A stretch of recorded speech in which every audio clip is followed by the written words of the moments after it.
ಸಂಸದ ಪ್ರಜ್ವಲ್ ರೇವಣ್ಣ ಅವರದು ಎನ್ನಲಾದಂತಹ ಅಶ್ಲೀಲ ವಿಡಿಯೋ ಪ್ರಕರಣಕ್ಕೆ ಸಂಬಂಧಪಟ್ಟಂತೆ ಈಗಾಗಲೇ ಕೋಲಾಹಲ ಎದ್ದಿದೆ ರಾಜ್ಯದಲ್ಲಿ. ಇನ್ನೊಂದು ಕಡೆಗೆ ಜೆಡಿಎಸ್ನಲ್ಲಿ ಒತ್ತಡ ಕೂಡ ಜಾಸ್ತಿ ಆಗ್ತಾ ಇದೆ. ಪ್ರಜ್ವಲ್ ರೇವಣ್ಣ ಅವರನ್ನ ಪಕ್ಷದಿಂದ ಉಚ್ಚಾಟನೆ ಮಾಡಬೇಕು ಅಂತ ಸ್ವಪಕ್ಷರಿಂದಲೇ ಒತ್ತಡ ಹೆಚ್ಚಾಗ್ತಾ ಇದೆ.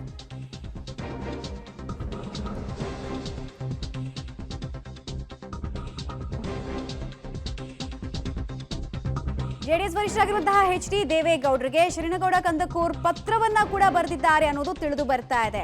ಉಚ್ಚಾಟನೆ ಮಾಡಿ ಕೇವಲ ಅಂತರ ಕಾಯ್ದುಕೊಂಡ್ರೆ ಆಗಿರೋ ಡ್ಯಾಮೇಜ್ ಸರಿ ಆಗಲ್ಲ, ಡ್ಯಾಮೇಜ್ ಕಂಟ್ರೋಲ್ ನಿಜವಾಗ್ಲೂ ಮಾಡಬೇಕು ಅಂತಿದ್ರೆ ಉಚ್ಚಾಟನೆ ಮಾಡುವಂತೆ ಪತ್ರವನ್ನ ಜೆಡಿಎಸ್ ವರಿಷ್ಠರಾಗಿರುವಂತಹ ಎಚ್.ಡಿ. ದೇವೇಗೌಡರಿಗೆ ಬರೆದಿದ್ದಾರೆ ಶಾಸಕರು ಅನ್ನೋದು ತಿಳಿದು ಬರ್ತಾ ಇದೆ. ಅಲ್ಲಿಗೆ ಪ್ರೆಷರ್ ಪಾಲಿಟಿಕ್ಸ್ ಕೂಡ ಜೆಡಿಎಸ್ನ ಒಳಗೊಳಗೆ ಹೆಚ್ಚಾಗ್ತಾ ಇದೆ.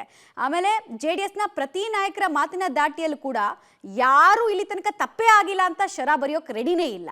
ಆಮೇಲೆ ಈ ಘಟನೆ ಆಗಿದೆ ಅಂತ ಕೂಡ ಒಪ್ಕೊಳ್ತಾ ಇಲ್ಲ. ತಪ್ಪು ಮಾಡಿದ್ರೆ ಉಪ್ಪು ತಿಂದವರು ನೀರು ಕುಡಿಬೇಕು ಅಂತ ಇದ್ದಾರೆ. ಸೊ ಕೇವಲ ಅಷ್ಟು ಮಾತ್ರ ಯಾಕೆ, ಉಚ್ಚಾಟನೆ ಮಾಡಿಬಿಡಿ, ಆಗ ಪಕ್ಷಕ್ಕೂ ಇವರಿಗೂ ಸಂಬಂಧ ಇಲ್ಲ ಅನ್ನಂಗೆ ಆಗ್ಬಿಡುತ್ತೆ ಅಂತದೊಂದು ಮೆಸೇಜ್ ಕೊಡೋದು ಅಗತ್ಯತೆ ಇದೆ ಸಾರ್ವಜನಿಕ ವಲಯದಲ್ಲಿ ಅನ್ನೋ ಅಭಿಪ್ರಾಯಗಳನ್ನ ಕೂಡ ಈಗ ವ್ಯಕ್ತಪಡಿಸೋದಕ್ಕೆ ಜೆಡಿಎಸ್ನ ಪ್ರಮುಖ ನಾಯಕರೇ ಮುಂದಾಗ್ತಾ ಇದ್ದಾರೆ. ಈಗ ಇದೇ ನಿಟ್ಟಿನಲ್ಲಿ ಪತ್ರವನ್ನ ಕೂಡ ಎಚ್.ಡಿ. ದೇವೇಗೌಡರಿಗೆ ಬರೆದಿದ್ದಾರೆ. ಇದನ್ನು ಹೇಗೆ ಕನ್ಸಿಡರ್ ಮಾಡ್ತಾರೆ ಹಾಗಾದ್ರೆ? ಮೊಮ್ಮಗನನ್ನ ಉಚ್ಚಾಟನೆ ಮಾಡುವಂತೆ ಪಕ್ಷದ ನಾಯಕರುಗಳು ಹೇಳ್ತಾ ಇರೋದನ್ನ ಹೇಗೆ ಕನ್ಸಿಡರ್ ಮಾಡ್ತಾರೆ?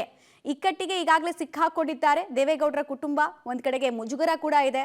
ಸತ್ಯಾಸತ್ಯತೆ ಹೊರಬರುತ್ತೆ ತನಿಖೆಯಿಂದ, ಸರಿ, ಬಟ್ ಈಗಾಗಿರುವಂತಹ ಡ್ಯಾಮೇಜು ಮುಜುಗರ ಇದೆಯಲ್ಲ,